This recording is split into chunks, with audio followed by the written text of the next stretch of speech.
Falco. Yeah. I mean, it's not like an insanely good or bad matchup, but like it just shows that like he's on par with a number. It's not a good or a bad matchup, but it's a tricky one. Yeah. Yes. So yeah, we're definitely keeping our eye out on Crawfish from here on out, basically.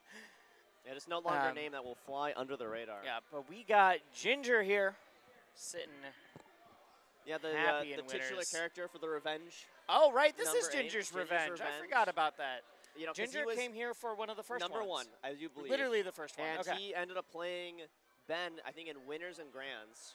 Oh right, I remember that. It was such a sick set, and like the whole crowd is, you know, there's a lot of the pictures we use for Bremar from that set. But he's here all the way back now, several months later, and facing off against Preeminent, who's on a pretty dope run of their own. Yeah, no, Preeminent has been doing very well too. Yeah, he beat Slow King to make it to this set, and albeit a stock down, but you know, Ginger is a different beast entirely. But I kind of think that with the number of Falcons that we have here, Preeminent could do it. It won't be easy. Yeah. We don't quite have the sheer number of Falcons we used to, but obviously, like, Preeminent knows the Falco matchup. Oh, that was very good. Just do it twice. You just double covers that? That's unorthodox, but it works as maybe a little bit late on that move. Preeminent might not be like the household name that Ben is becoming, but is also just a threat to make top 64, top 32 in a major as well. So, well, and anybody that knows, and is up right now in the season 2-0 on Ben. I mean, I think their last 6 appearances, he's like 4, 5, and 1. So, I mean, he certainly has the skills to beat top players. Yeah, as we say that, he's on the verge of being 4-stocked. Yeah, maybe we should say more nice things about Ginger instead. The last thing that we saw from Ginger was kind of decimating Joey. Yeah, so, it wasn't particularly close. No. I mean, the game 1, Joey SD'd after being up, and it was close. And then every game from there on out just got worse and worse, and you could just see the life draining. That stall was so good. Wasn't quite right here, but yeah, finish it. That's a 4-stock. It is so crazy to see the levels.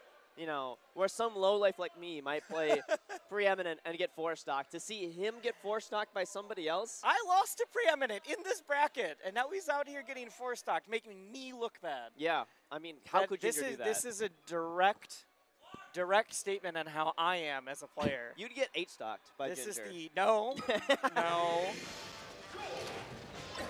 Either way, we're moving on to FD here. Hopefully, Preeminent is able to find some chain grabs. One of the big reasons why you take to the stage. But, you know, I always think it's a double-edged sword because he gets chain grabs, but Ginger's got killer combos. Yeah. And I will say, I trust the filler combos a little bit more than the chain grabs.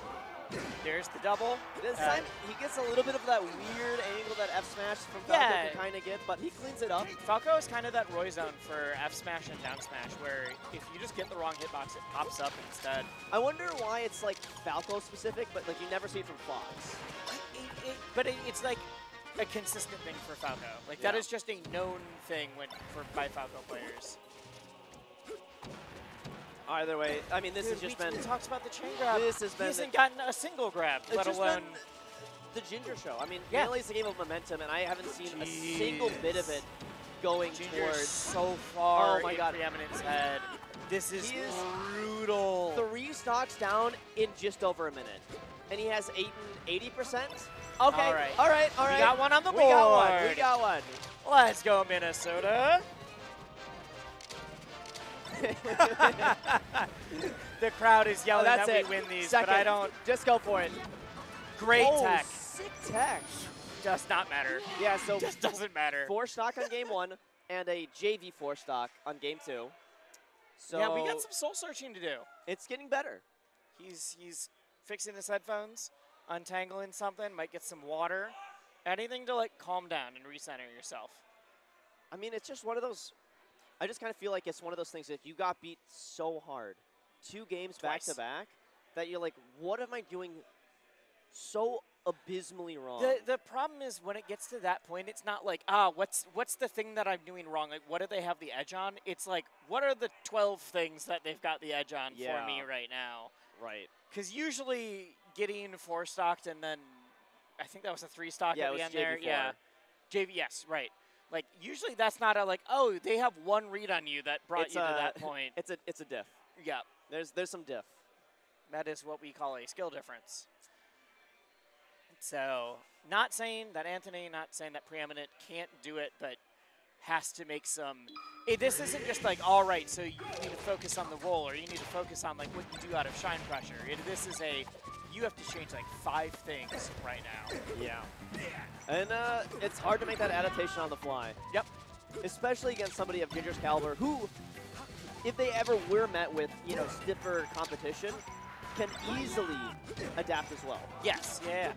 You don't get to the top player level without it. That was gross. This soft hit nair to kill off the side. Yeah, it's just, some people just see the game differently. They just see the lines. They were there when the game was programmed. I think everybody in the venue is really, really helping. But, I actually spoke to Preeminent a little bit before the set, and he was saying that he was kind of playing a little shaky. His match with Slow King was like a little suspect. I mean, he still won.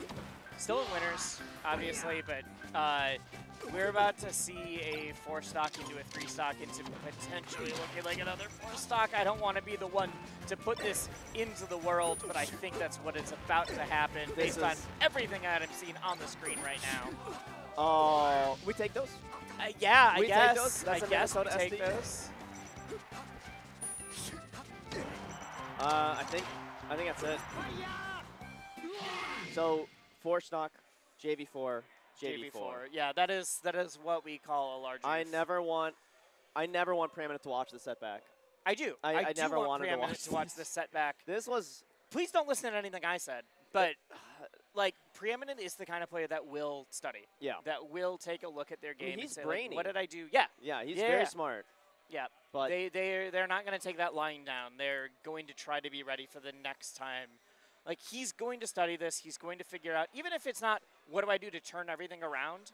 You can figure out, like, all right, what are 3 situations that they always had the beat on me? See, my thing is, like, let's just say you wanted to, like, learn chess, and you're like, oh, I'm going to go play Magnus Carlsen. He just beats you, blindfolded with one hand 10 games in a row. Wait. I don't Does think playing with one hand matter in chess? my grandpa told me that when I was like 5. So just playing with one hand no, matter in chess. Not at all. Okay. Not at all. Just But, needed you to say that out loud. Okay. I think so. The point I'm trying to raise is